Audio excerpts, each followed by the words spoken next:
ஜபத்துக்கே என் பதில் வர தெரியுமா? நீ இவ்வளவு சோகமா இருந்தா வராது பாஸ். நீ எப்ப சந்தோஷமா இருக்கிறியோ அன்னைக்கு உன் ஜபத்துக்கெல்லாம் பதில் வந்துடும்.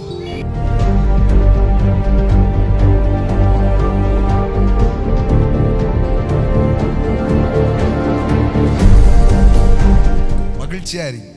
நீங்க வேணா பாருங்க, உங்க இவ்வளவு நாள் பண்ண அம்புட்டு ஜபத்துக்கும் பதில் வந்துடும். ஒருத்தர் கேட்காரு, பிரதர் நான் எல்லா ஃபாஸ்டிங் கடுங்காப்பி உபவாசம் இருந்துட்டேன், நாட்டு வாழைப்பழ உபவாசம் இருந்துட்டேன் அப்படின்றார். என்னத்தெல்லாம் கண்டுபிடிச்சிருக்காங்க பாருங்க. இது எங்கேயா இருக்குது? அம்புடு உபவாசம் பண்ணேன். நான் சொன்னேன் எல்லாம் பண்ணாங்க, ஒரு நாள் ஃபுல்லாக சிரிச்சுட்டே இருங்க, எவ்வளோ அற்புதம் நடக்குதுன்னு பாருங்க. அதானே ரொம்ப கஷ்டம். நம்ம ஆட்கள் ஏன் டக்குன்னு இந்த அழுகை உபவாசத்தோட கனெக்ட் ஆகுறாங்க தெரியுமா? அதெல்லாம் கொஞ்சம் ஈஸி பாருங்களேன். இவர் வேற அழுகை கூட்டம் வச்சிருக்காரு, மொத்தமாக போய் பாய் அன்னைக்கு நினச்சிட வேண்டியதான் அப்படின்னு போய் அழுகை கூட்டத்தில் போய் உட்காந்து என்ன பண்ணிடுறது, அழுது பக்கத்துலேயும் சிந்தி ஓ அப்படின்னு செவரை பூரா தேய்ச்சி வச்சுட்டு வந்துடுறது. ஏன்னா இதுதான் பழகிருக்கிறாங்க ஆட்கள். ஆனால் வேத வசனம் எவ்வளோ அழகாக சொல்லுது பாருங்க. கர்த்தரிடத்தில் மனமகிழ்ச்சியா இரு, அவர் உன் இருதயத்தின் வேண்டுதல்களை உனக்கு தந்தருளுவார். சார் நான் பேசுறது ஒன்னாவது வேத வசனத்துக்கு ஒத்து வரலன்னா என்ற கேள்வி கேளுங்கன்ற. ஜபத்துக்கே என் பதில் வர தெரியுமா? நீ இவ்வளவு சோகமா இருந்தா வராது பாஸ்.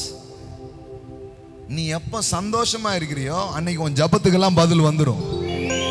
அழுதுகிட்டு இருந்தா ஜபத்துக்கு பதில் வரும்னு எனக்கு ஒரு வசனம் காட்டுங்க பார்க்கலாம் பைபிள்ல. அன்னாள் அழுது ஜபித்தாள். சரி, இப்ப எத்தனையோ அன்னாள் அழுது ஜபிக்கிறாங்க, ஏன் பதில் வரல? ஏன்னா நீங்க அன்னாளை பத்தி முழுசா படிக்கல. இந்நாள் அது என்னன்றதை உங்களுக்கு நான் சொல்றேன்.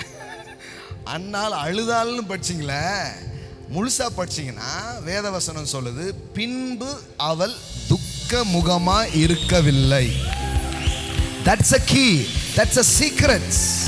நீங்க அழுதுகிட்டே இருக்கிறீங்க, திருப்பியும் வர்றீங்க, திருப்பியும் அழுறீங்க, திருப்பியும் போறீங்க, திருப்பியும் அழுறீங்க. ஆனா வேதவசனம் சொல்லுது, அழுக வந்தா அழுங்க, அழுது தொலைங்க. ஆனா ஊத்திட்டு பின்பு அவள் துக்க முகமா இருக்கவில்லை. அன்னாளுக்கு முதல்ல பிறந்த குழந்தை சாமுவேல் கிடையாது, சந்தோஷம். சார் சந்தோஷம் பிறந்துச்சுன்னா சகலமும் பிறக்கும். ஆமென். இந்த ஆகஸ்ட் மாதம் சொல்றேன், ஆனந்தம் அனைத்தையும் திறக்கும். ஆமென். சந்தோஷம் சகலத்துக்கும் சாவிகளாய் அது இருக்கிறது.